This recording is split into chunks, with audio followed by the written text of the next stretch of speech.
सात्विक पुढे कन्या पुत्र होती जी सात्विक पुढे कन्या पुत्र होती जी सात्विक पुढे कन्या पुत्र होती जी सात्विक.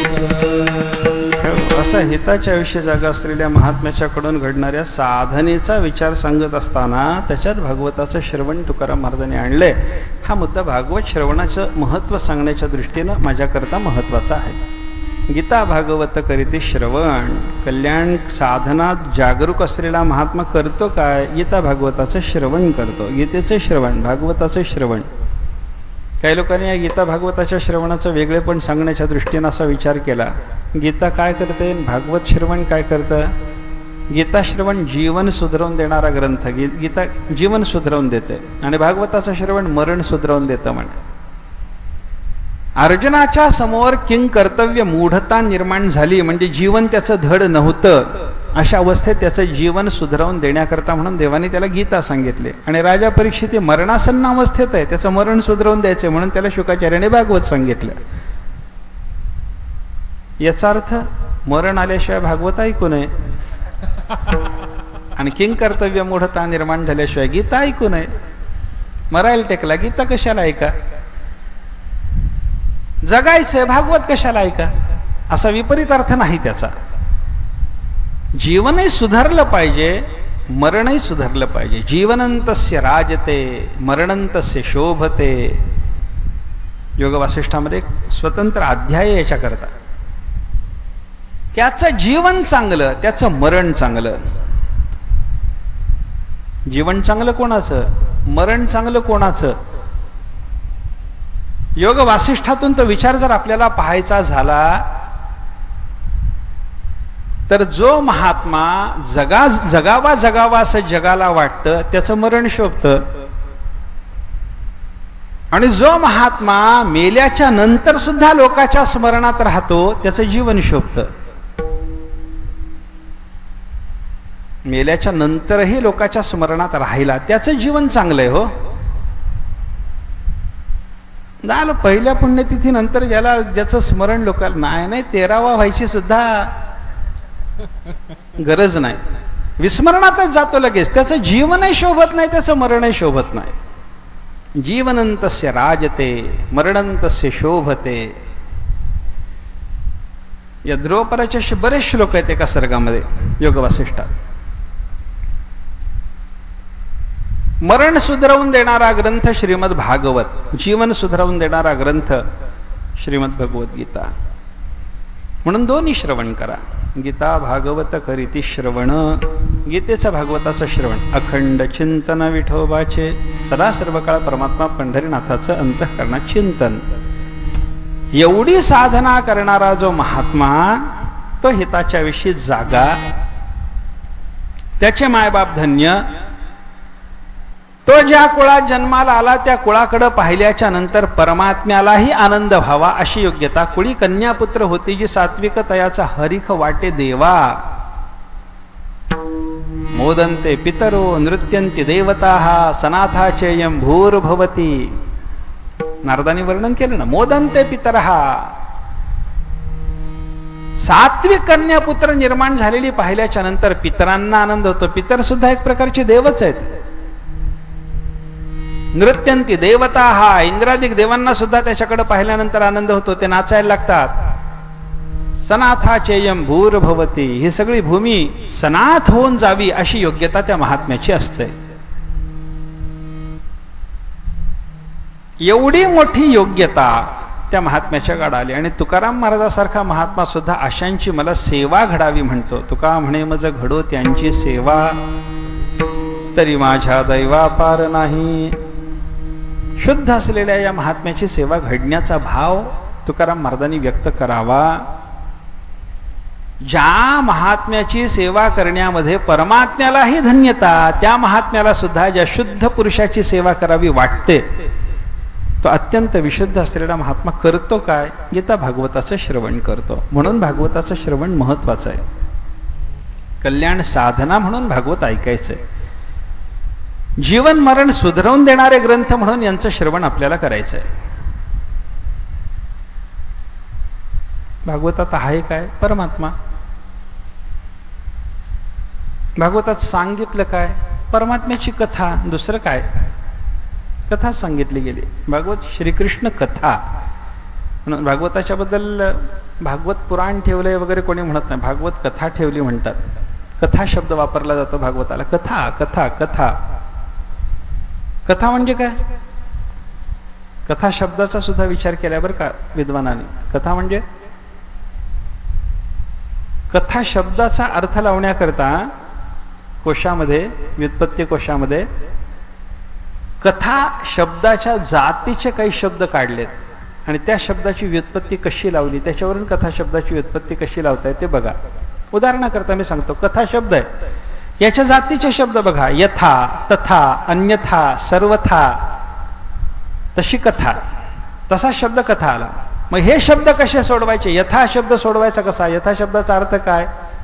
यथा, यथा म्हणजे ज्या प्रकारे, तथा म्हणजे त्या प्रकारे, सर्वथा म्हणजे सर्व प्रकारे किंवा सर्व प्रकारांनी,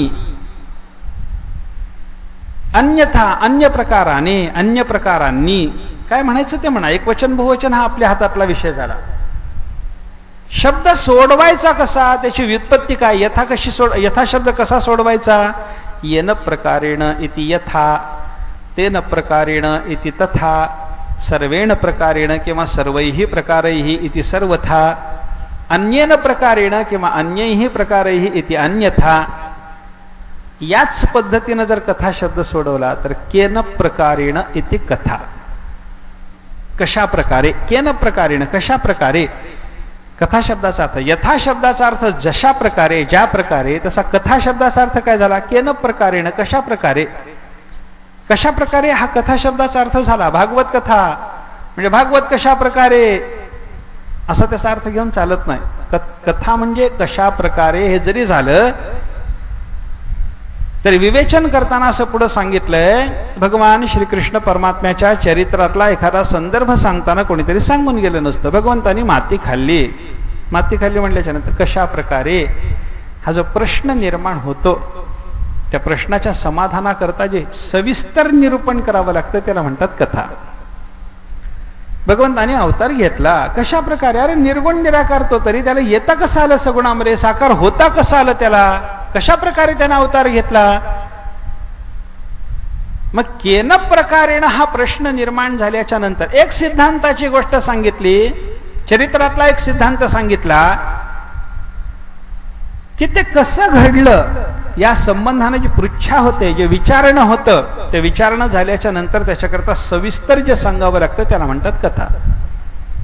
असं भगवंताच्या संबंधानं जे जे सिद्धांताचं बोलणं झालं त्या त्या सिद्धांताच्या बोलण्यावर हे कसं झालं असा प्रश्न आल्याच्या नंतर जे जे काही सविस्तर व्यासांना, शुकाचार्यांना किंवा भागवतातल्या अन्य वक्त्यांना सांगावं लागलं त्याला म्हणायचं भागवताची कथा.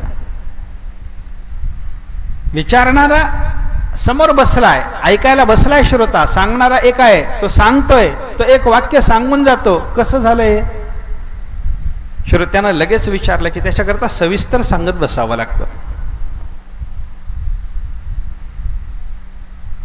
सुभद्रा आणि अर्जुनाचं लग्न झालं. शुकाचार्याने वाक्य सांगितल्या बरोबर राजा विचारतो कसं झालं? लांबलचक कथा. संन्याशी ओ निजनी, चोरोनी नेली माझी भगिनी. याचं नाव कथा. केन प्रकारेण हा प्रश्न निर्माण झाल्यावर निरूपणाकरता जे सविस्तर चिंतन मांडावं लागतं, आकांक्षा पूर्ण होण्याच्या दृष्टीनं जे सांगावं लागतं त्याला कथा म्हणतात. आणि अशा पद्धतीच्या ज्या भगवंताच्या संबंधातल्या कथा आहेत की नाही त्याचं श्रवण करावं. अन्य कथामध्ये माणसांनी मन घालायचं कारण नाही. बऱ्याच कथा जगात आहेत. रडकथा आहे, कर्मकथा आहे, दारिद्र्य कथा आहे, भाकड कथा आहे, दंतकथा आहे. एक आहे काय? निळोबाराने एका अभंगात सांगितले, तुकोबाराने सांगितलं दंतकथा ऐकू नये म्हणून. निळोबाराने फार चांगलं वर्णन केलंय. चऱ्हाटिया दंतकथा माझी अनर्था कारण ते. चऱ्हाटासारखी चालणारी दंतकथा आहे म्हणे. चऱ्हाट कसं असतं? संपतच नाही ते. लहानपणी पाहिलेलं सांगतो. एक म्हातारा असं वळत बसला की आम्हाला लहानपणी ते करमणूक वाटायची, गंमत वाटायची. दोघं चौघं पोरं जाऊन त्याच्याजवळ बघ रे, आणि एकट्याने बघायचं नाही, दुसऱ्याला बोलावणार, बघ कसं वळायला लागला, कसा बरोबर पीळ पडतो, कसं एकावर एक येतं, कसं ते होत चाललंय चराट. ते चराट आता काय, मग ते थोडा वेळ बघायला बरं वाटतं लहान पोरांना. थोड्या वेळाने कंटाळा आला की पोरं म्हणतात चल ना रे बाबा आता उठ ना. दुसरं पोरग त्याला समजावून सांगतात थोडं राहिलं रे, एक विधभर राहिले, तेवढं झालं की आजोबाई थांबणारे, आपण मग खेळायला जाऊ. त्या आजोबाचं ते विधभर जे वळत वळत वळत बोट भरावर आलं की आजोबा दुसरा एक पट्टा जोडतो, पुन्हा चालूच ठेवतो. चराट जसं संपतच नाही तशी काही लोकांची कथा संपतच नाही. रात्र रात्र कथा सांगतात बघा. काय सांगतात त्यांचं त्यांनाच माहिती. बरं आज सांगितलेलं उद्या सांग म्हणजे त्यालाही जमत नाही, कारण ते जोडून जोडून सांगितलेलं असतं ना. काय कल्याण काय, अनर्था कारण ते निळोबाऱ्यासारखे संत सांगतात की बाबा त्याच्यात अनर्थ आहे, वाटोळ आहे, अकल्याण आहे, ऐकू नये ते, त्याच्यात माणसाने मन घालू नये. एक कथा सांगतात बघा अशीच. एका राजाला म्हणे कथा ऐकायचं वेळ होतं. त्याला एका ऋषी जाहीर करून टाकलं की मला न संपणारी कथा जो कोणी सांगेल त्याला मी अर्ध राज्य बक्षीस देणार आहे. कथा जर संपली तर फासावर लटकवतो. लोभानं लोक यायचे, कथा सांगायचे. आपली कथा काय संपणार नाही असं माणसाला वाटायचं, पण कधीतरी संपायचीच की नाही. महिनाभर चालेल, 6 महिने चालेल. कथा संपली की त्या सज्जनाला, त्या कथा सांगणाऱ्या माणसाला राजाने फासावर लटकवा. बरेच दिवस गेले, राजाचं कथेचं वेळ काही थांबे ना. प्रधानाला चिंता लागून राहिली. एका दिवशी काय झालं, त्या गावामध्ये एक महात्मा आले, मंदिरात मुक्काम पडला. प्रधानाने जाऊन त्या महात्म्याची गाठ घेतली आणि सांगितलं म्हणे महाराज असं असं एक काम आहे म्हणे माझं, काय आमच्या राजाला कथेचं वेळ लागले. महात्म्याने सांगितलं हो म्हणे मी ऐकूनच आलो म्हणे इथं, आमच्या राजाचं कथेचं वेळ थांबवतो म्हणे. अहो म्हणे ते कसं थांबवणार, साधूनं सांगितलं उद्या मीच कथा सांगायला येतो म्हणे त्याला, आणि कथेचा वेळ तसं थांबवतो. यानं सांगितलं म्हणे महाराज तुम्ही येणार, हो येणार म्हणे. अहो पण राजाचा नियम माहिती आहे ना, कथा संपली तर तो फासावर लटकवतो, काळजी करू नको म्हणे, मी न संपणारी कथा सांगू शकतो. अरे बाबा असे अनेक महात्मे आले हो, माझी कथा संपत नाही म्हणून आमच्या राजाकडे आले आणि राजाने त्यांना फासावर लटकवलं. तुमची कथा संपली तर तुम्हाला साधू आहेत तुम्ही, तुम्हाला राजाकडे नेऊन तुम्हाला फासावर लटकवल्याचं पाप मला लागेल म्हणे. प्रधानाला त्यांनी सांगितलं म्हणे काळजी करू नको, तुझ्या राजाला न संपणारी कथा मी सांगतो, येतो म्हणे, उद्या येतो. दुसऱ्या दिवशी दरबारात महात्मा गेले, राजाचे परिचयाचे साधू. राजानं स्वागत केलं, बसवलं, नमस्कार केला. आणि या महाराज कसं काय येणं केलं. काय नाही म्हणे तुझं कथा प्रेम ऐकून आलो, म्हणजे मी तुला कथा सांगायला आलो. राजानं सांगितलं माझा नियम माहिती आहे ना, कथा संपली तर मी फासावर लटकवतो, ते जर चालेल म्हणे मला. न संपणारी कथा सांगायला तुला आलो म्हणे. सांगणार आहे. कधी सुरू करायचं, आत्ता सुरुवात करू म्हणे. राजानं आसन मांडलं, साधू करता आपण एक आसनावर बसला आणि साधूला सांगितलं कथा सुरू करा. साधूने सांगायला सुरुवात केली. न संपणारी कथा आहे, लक्ष देऊन ऐकली पाहिजे, हो हो म्हणलं पाहिजे, झोपायचं नाही. कथेमध्ये हो हो म्हणल्याशिवाय ते सांगणाऱ्याला अवसान येत नाही.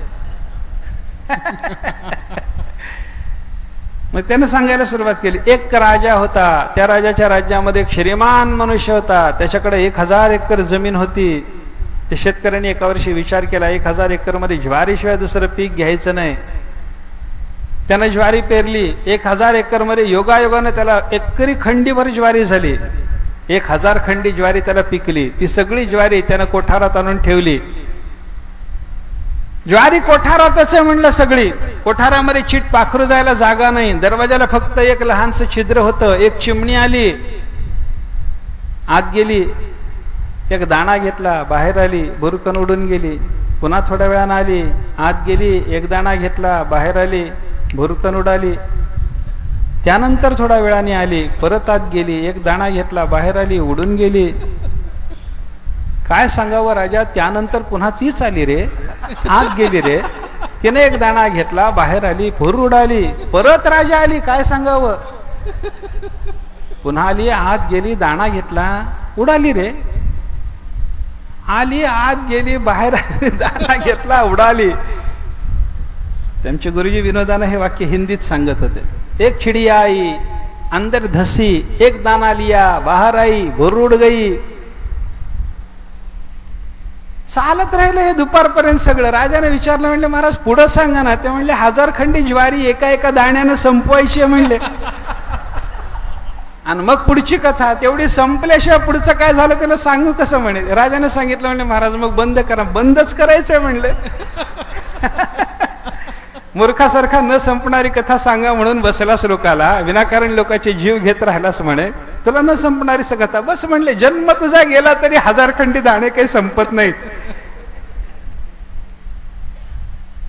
चिमणी मारायला म्हणले, मी दुसरी चिमणी आणतो पुन्हा. त्याला काय लागले, कथा चालू ठेवायची आहे त्याला काय. न संपणारी कथा, मला सांगायचं काय, न संपणारी अशी ही कथा, ही कपोलकल्पित कथा. काय उपयोग झाला सांगा ना. चिमणी आली, दाणा घेतला, बाहेर आली, उडून गेली. कल्याण आहे. अनर्थाकारण ते वाटोळ करणाऱ्या अशा कथा, रडकथा, कर्मकथा, संसाराच्या कथा कल्याण नाही. पण परमात्म्याची कथा जर केली तर त्या कथेचं संतांनी फार मोठं महत्व वर्णन केलेलं आहे. कथा त्रिवेणी संगम, कथा त्रिवेणी संगम, देव भक्त आणि नाम, देव भक्त आणि नाम. कथा त्रिवेणी संगम, कथा त्रिवेणी संगम, देव भक्त आणि नाम, देव भक्त आणि नाम. तेथीचे उत्तम, तेथीचे उत्तम, तेथीचे उत्तम, तेथीचे उत्तम. चरण राजा वंदिता, चरण राजा वंदिता, चरण राजा वंदिता, चरण राजा वंदिता. जळती दोषांचे डोंगर, जळती दोषांचे डोंगर, शुद्ध होती नारी नर, शुद्ध होती नारी नर. जळती दोषाचे डोंगर, जळती दोषाचे डोंगर, शुद्ध होती नारी नर, शुद्ध होती नारी नर. परमात्मा कथेचं वर्णन करताना तुकाराम महाराजांनी वापरलेली भाषा बघा. काय कथा कशी असावी. देवाच्या कथेच तर बाजूला राहू द्या, बाकीच्या गीतादी ग्रंथाला सुद्धा संतांनी कथा म्हणले. पहा, गीता ही सुद्धा एक प्रकारची कथा आहे. भागवत जशी कथा तशी गीता सुद्धा कथा आहे. ज्ञानोबारांनी त्याला कथा म्हणले. आणि कथा कशी असावी गीतेच्या संबंधानं वर्णन करत असतानाचे ज्ञानेश्वर महाराजांचे शब्द ऐका. आता अवधारा कथा गहन, जे सकळा कौतुका जन्मस्थान, की अभिनव उद्यान विवेक तरुचे. गहन असावी कथा. कशी पाहिजे याचं उत्तर तिथे मिळतं आपल्याला त्या ओव्यातून. कथा गहन असावी, ती ऐकत असताना चित्ताला कुतूहल वाटलं पाहिजे. अति सकौतुक ऐकता कुतूहल वाटलं पाहिजे. सकळा कौतुका जन्मस्थान, अवधारा कथा गहन, जे सकळा कौतुका जन्मस्थान, की अभिनव उद्यान विवेक तरुचे. विवेक रूपी वृक्षाचं अभिनव उद्यान असावं अशी ती कथा असली पाहिजे. विवेक वल्लीची लावणी हो देई सैंघ, हे त्या कथेत असलं पाहिजे, तर ती कथा महत्वाची. किंवा ऐसी जगी सुरस कथा, जे जन्मभूमी परमार्था, मुनी सांगे नृपनाथा जन्मेजया. सुरस कथा, कथा सुरस असावी. जन्मभूमी परमार्था, परमार्थाची जन्मभूमी असावी. तिथून परमार्थ आपला वाढत गेला पाहिजे. मनुष्य ती कथा ऐकल्याबरोबर परमार्थाला लागला पाहिजे.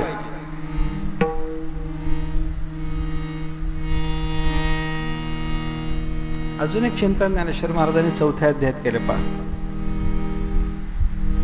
तैसे कथेचे इये करणे येथ श्रवणासी होय पारणे.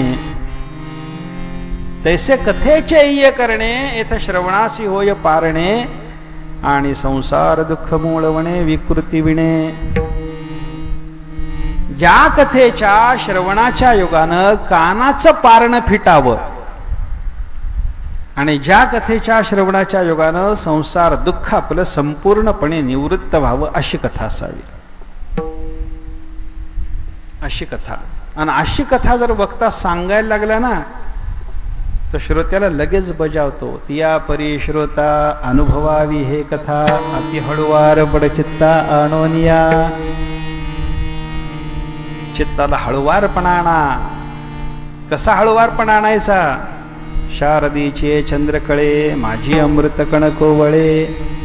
ते वेचिती मने मवाळे चकोरत लगे. शरद ऋतूमध्ये पडलेल्या टपोर चांदण्याच्या किरणामध्ये, चंद्राच्या किरणामध्ये, चांदण्यामध्ये असलेले कोवळे कोवळे अमृताचे कण ज्या हळुवार भावनेनं चकोर पक्षीने, चकोर तलगे, चकोर पक्षाची पिलं वेचतात. किती हळुवारपणा लागत असेल विचार करा. आधी चंद्र म्हणजे मृदू, त्याचे किरण अजून मृदू.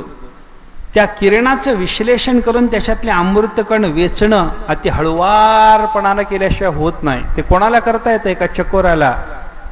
आणि ते चकोराचं वेचणं नाही, चकोर तलगे, चकोराचं पिलू, त्यानं ती हळुवार भावनेनं ते अमृतकण वेचावेत ना. तिया परी श्रोता अनुभवावी हे कथा.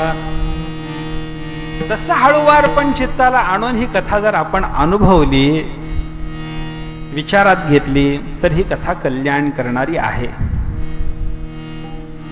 ते सगळं वर्णन ज्या कथेला लागू पडतं अशी कथा असली तर कल्याण करते, नाही तर कल्याण करत नाही. कावळा होता, चिमणी होती, राजा होता, राणी होती, काहीतरी दंतकथा.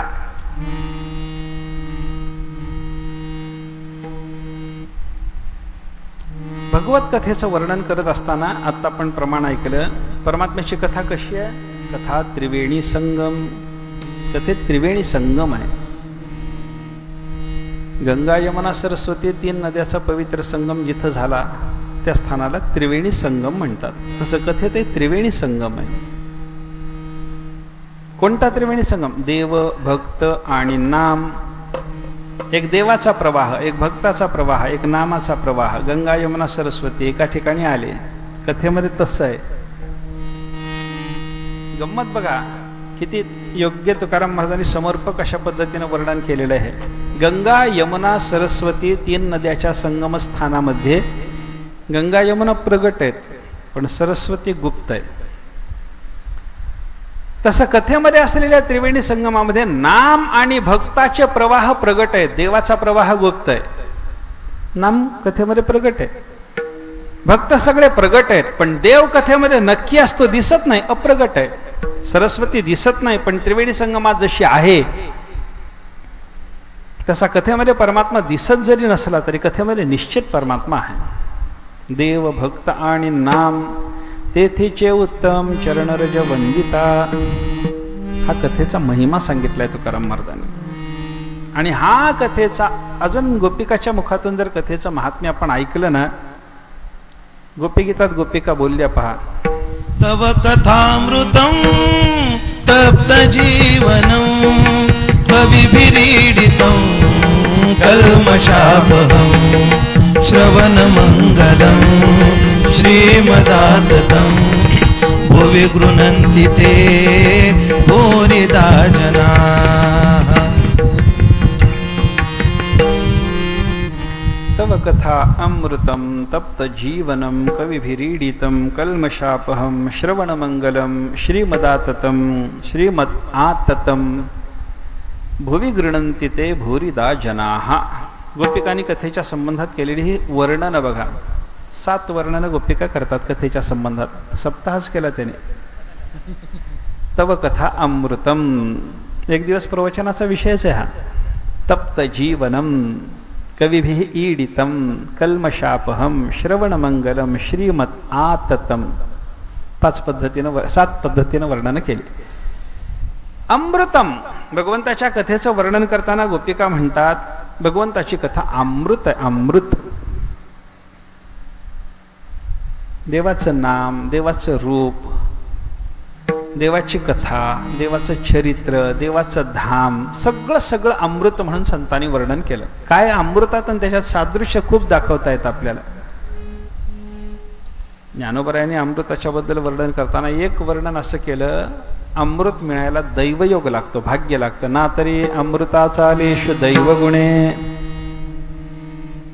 लेश मात्र अमृत मिळायला सुद्धा भाग्य लागतं. तसं लेश मात्र भगवत कथा मिळायला सुद्धा भाग्य लागतं. लेश मात्र भगवंत नाम मुखाला येण्याकरता, क्षणभर भगवंताचं नाम मुखाला येण्याकरता भाग्य लागतं. जन्मजन्मांतरी असेल पुण्य सामग्री, तरीच नाम जिव्हाग्री येईल श्रीरामाचे.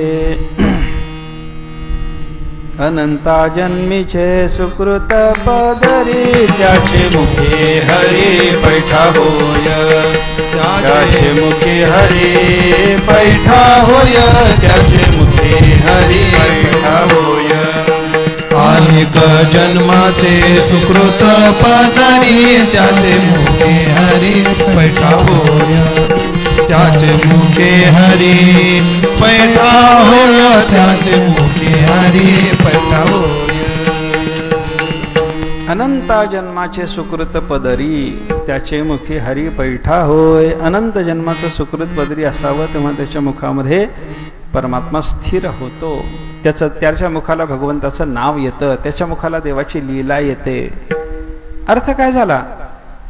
अमृताचा लेश जसा दैवगुणानं मिळतो तसं परमात्म्याचं चरित्र, परमात्म्याचं नाम हे सुद्धा दैवगुणानं मिळतं. एक सादृश्य अमृताचं आणि चरित्राचं. दुसरं सादृश्य, अमृत अतिशय गोड म्हणून सांगितलं जातं. अमृतासारखं गोड दुसरं काही नाही. सगळ्यात मधुर काही जर असेल तर अमृत. भगवंताच्या नामाचा, भगवंताच्या चरित्राचा विचार करा. अमृताहुनी गोड नाम तुझे देवा. गंमत बघा, नामदेवराय देवाच्या नामाला अमृताहून गोड म्हणतात आणि तुकाराम महाराज अमृत जयास फिके पुढे म्हणतात. अमृत फिकं पडलं काय आणि अमृतापेक्षा नाम गोड असलं काय? एकच आहे. पण तेच शब्द न वापरता तोच आशय व्यक्त करणं, सांगायचं तेच आहे. पण श्रोत्याची रुची बिघडू नये याच्याकरता भिन्न शब्दात, भिन्न पद्धतीनं त्याच आशयाची अभिव्यक्ती संतांनी फार सुंदर केली. अमृत गोड, कथा गोड. अमृत दैवानं मिळणार, कथा दैवानं मिळणार. अनेक सादृश्य ज्ञानेश्वर महाराजांच्या शब्दाच्या आधारानं सांगता येतील, जास्त सांगत नाही. अजून एक सांगतो. अमृताचं वर्णन करत असताना ज्ञानोबरायांनी अजून एक वर्णन केलंय. अमृताच्या रसास्वादनामध्ये सर्व रसांचं समास्वादन घडतं. अमृत रसास्वादनी रस सकळ, तीर्थे जिये त्रिभुवनी तिये घडती समुद्रावगाहनी, नातरी अमृत रसास्वादनी रस सकळ. समास्वादन कशाचं करायचं? अमृताचं. आणि कोणत्या रसाचा प्रत्यय यायचा? सकळ रसाचा. म्हणजे काय? गुरुवारी कंधारकर महाराज गमतीनं सांगत होते, एक अमृताचा घोट घ्यायचा आणि म्हणायचं मला कढी पिल्यासारखं वाटावं, तसंच वाटतं म्हण. दुसरा अमृताचा घोट घेताना वाटतं म्हणावं मला साखर भाताचा प्रत्यय यावा, साखर भातच लागतो म्हणे तो. रस सकळ, समास्वादन एका अमृताचं पण सकळ रसाचा प्रत्यय आणून देणार. उगीच एक घोट घेतल्याबरोबर म्हणावं मला भजा खाल्ल्यासारखं वाटावं, भजाच लागतो तो.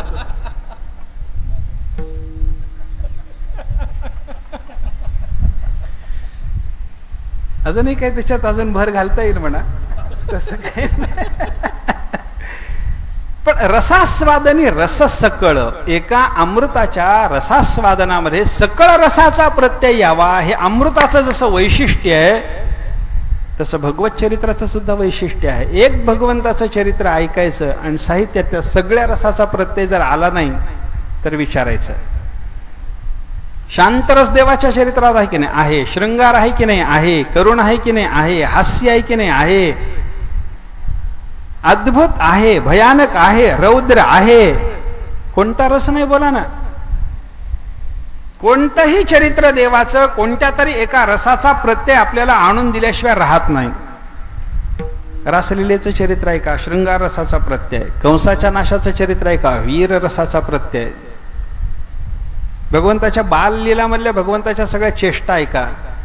हास्यरसाचा प्रत्यय. करुण रसाचा प्रत्यय देवाच्या चरित्रात विपुल आहे. ते काल्याच्या प्रसंगामध्ये भगवंतांनी काय सांगितलं? सगळ्या गोपाळांना उद्या शिदोऱ्या घेऊन या, आपल्याला काला करायचा आहे. सगळ्यांना देवाने सांगितलं, माझे आहे तैसे पाहे, नाही तरी घरा जाय, माझी शिदोरी असेल तशी आणायची, नाहीतर हाकालून देईन. देवा आम्ही कशा शिदोऱ्या आणायच्या तुझ्यासारख्या? तुझी आई तुला लोणी देईल, आमची आई देणार नाही. देवाने सांगितलं, चोरोनी आमाये नवनीता नावे. आईला सांगू नका घरात चोरी करा, पण लोणी आणा. सगळ्यांनी कबूल केलं. एक गोपाळ मात्र हिरमसून बसला होता म्हणे, उदास होऊन बसला. देवाने त्याला जवळ बोलवून विचारलं, काय रे? काय नाही म्हणे देवा, उद्या मला येता येत नाही. काय येता येत नाही?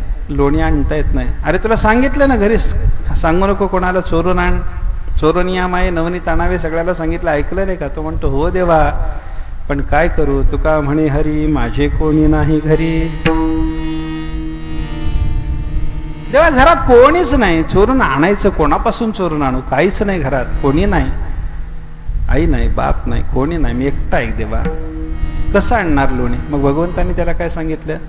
त्यानं प्रार्थना केली, नका करू दुरी मज पाया वेगळे.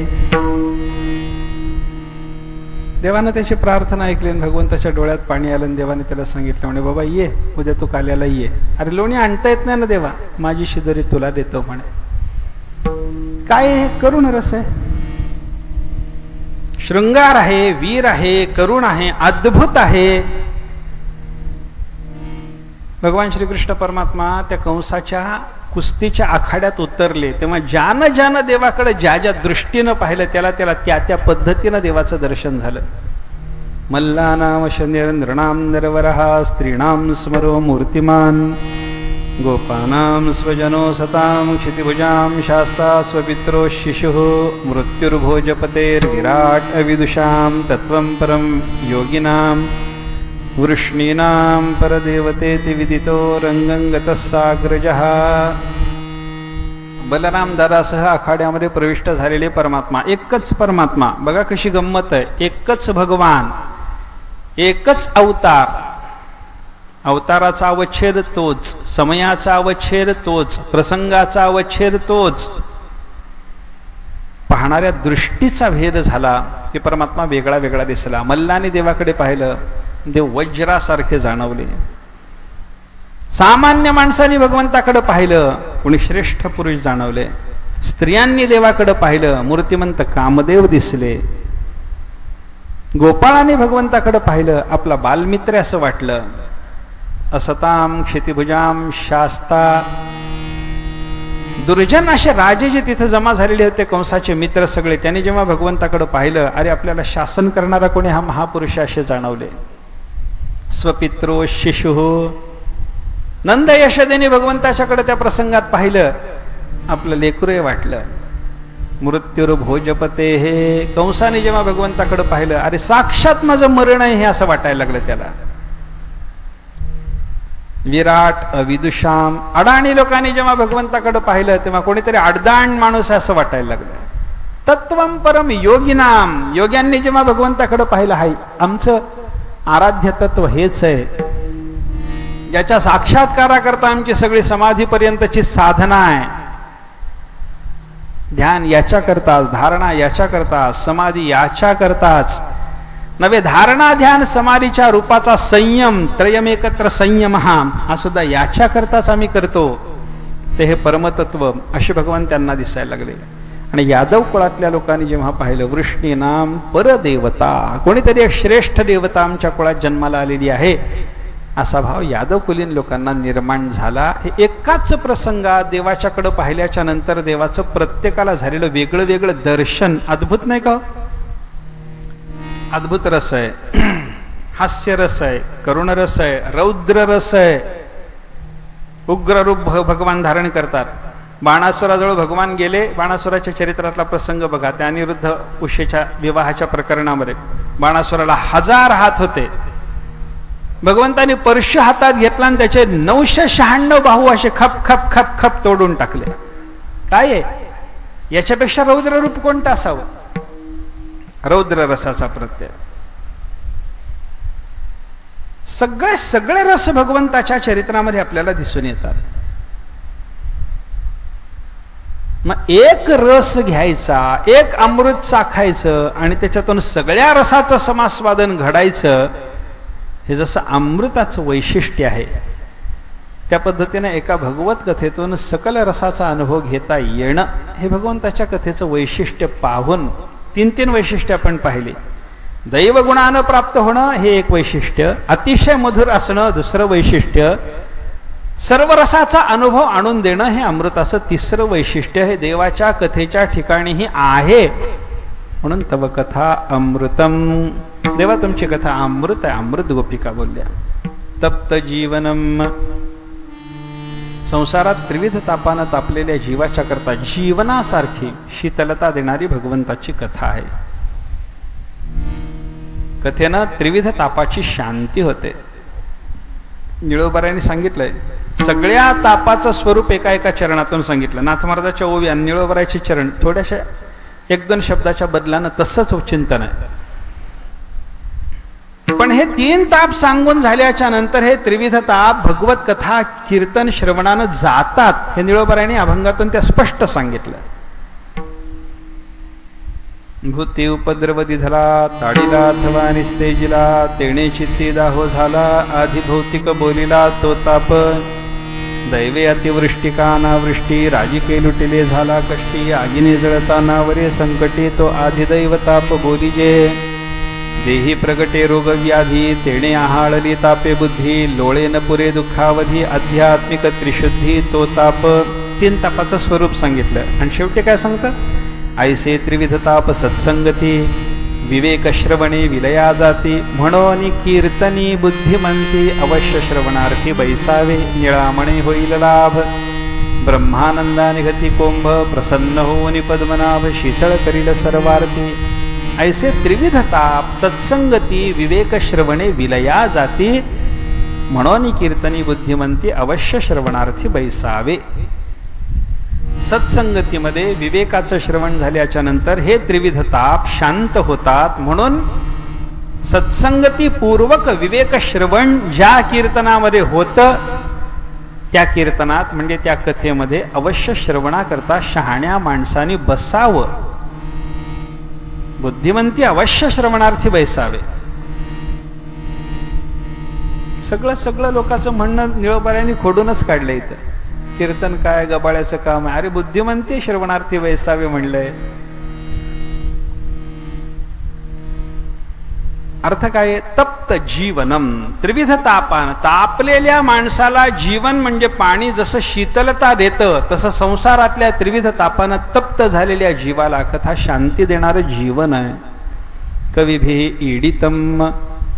कथेच्या संबंधानं 3रं वर्णन करताना गोपिका बोलल्या कवींनी ही कथा तिची प्रशंसा केलेली आहे. ईडित म्हणजे प्रशंसित आहे. कविभी ईडितम. मोठ्या कवींनी कथा गायलेली आहे. कवी म्हणजे विठ्ठलाट जोडत बसला त्याला कवी म्हणायचं नाही. आणि असल्या कवीश्वराचा तो आमासी विटाळ म्हणतात महाराज. प्रसाद ओंगळ शिवडिती. असे कवी नाही. कवी शब्दाचा अर्थ कवी म्हणजे ज्ञानी. कवी शब्दाचा अर्थ ज्ञानी आहे. क्षरस्य धारा निशिता दुरत्यया दुर्गम पथस्तत् कवयो वदन्ते. तलवारीच्या धारेवरून वस्त्र्याच्या धारेवरून चालणं जसं कठीण असावं तसा ज्ञानमार्ग कठीण आहे. कोणी सांगितलं? कवींनी. तिथं कवी शब्दाचा अर्थ काय? ज्ञानी. ज्ञानी काय एक त्या उद्भट कवीचं एक वचन आहे फार छान. त्याने सांगितलं माझ्या डोळ्याला दुसरे कवी दिसतच नाहीत म्हणे. 2-3 कवी माझ्या डोळ्याला दिसतात. दुसरा कवी मला दिसतच नाही. 2-3च कवी मला दिसतात. कोण दिसतात? उद्भटांना विचारल्यावर त्यांनी सांगितलं, एको भून नलिनाथ ततस्तु पुलिनाथ वल्मीकतश्चापरहा ते हे ते प्रथिता कवींद्र गुरवो तस्मै तेभ्यो नमस्कुर्महे. माझ्या डोळ्याला 3च कवी दिसतात. कोण दिसतात सांगा ना. त्यांनी सांगितलं, माझा सगळ्याच्या सगळ्या कवींचा जन्म अलौकिक पद्धतीनं झाला. सांगा ना. माझा पहिला कवी आहे तो कमळातून जन्मला, माझा दुसरा कवी आहे तो वाळवंटात जन्मला, माझा तिसरा कवी आहे तो वारुळातून जन्मला. हेच प्रसिद्ध कवींद्र गुरु आहेत, त्यांनाच मी नमस्कार करतो. दुसरा कवी मला माहिती नाही. कोण? एक ओभून नलिनाथ. एक कवी ज्ञानी निर्माण जो झाला तो कुठून? कमळातून. कोण? ब्रह्मदेव.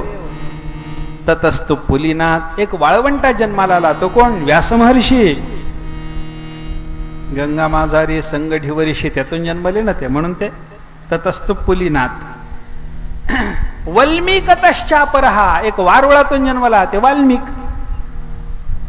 तेही येते प्रथिताः कवींद्र गुरवः. एवढे 3च श्रेष्ठ श्रेष्ठ कवी माझ्या दृष्टीने आहेत. तेभ्यो नमस्कुर्महे. त्यांनाच आम्ही नमस्कार करतो. दुसरा कवी ठाऊक नाही. आता इथं विचार करा, ब्रह्मदेव, व्यास, वाल्मिक हे जे अद्भुत जन्म त्यांचे वर्णन केलेले जरी असले तरी त्या अद्भुत जन्माचे कोण आहेत? वाच्य कोण आहेत? ब्रह्मदेव, व्यास, वाल्मिक यांना कवी म्हणलंय. आणि असे जे कवी असतील या कवींनी गायलेली भगवंताची कथा आहे. याला महत्व आहे. ज्ञानोबाराय गातात, कवींनी गायली. तुकोबाराय गातात, कवींनी गायली. निळोबाराय गातात, कवींनी गायली. हे कवी आहेत.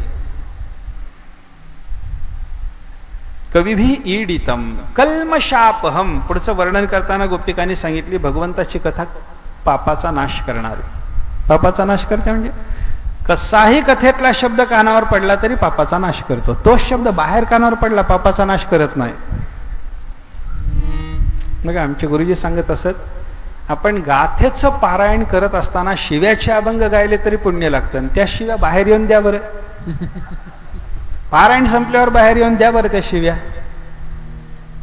संतांनी शिव्या दिल्या की नाही? अरे शांती ब्रह्म म्हणून प्रसिद्ध असलेले नाथ महाराज सुद्धा काय माय गेली होती भूतापाशी म्हणतात. हरिनय मुखासी अरे मुढा. देतात शिव्या. अरे अरे विठ्या मुळा माईच्या कारट्या तुझी रांडरणकी झाली. जमसावित्री चुडाली आली. विठ गेले मडे तुझं पाहुणी काळ रडे. उभी राहून अंगानी शिव्या देती झाली. कर कर कर शिव्या अशा असतात. उभी राहून अंगणी असं आहे ते. म्हणून ते अरे अरे विठ्या असं नाही ते.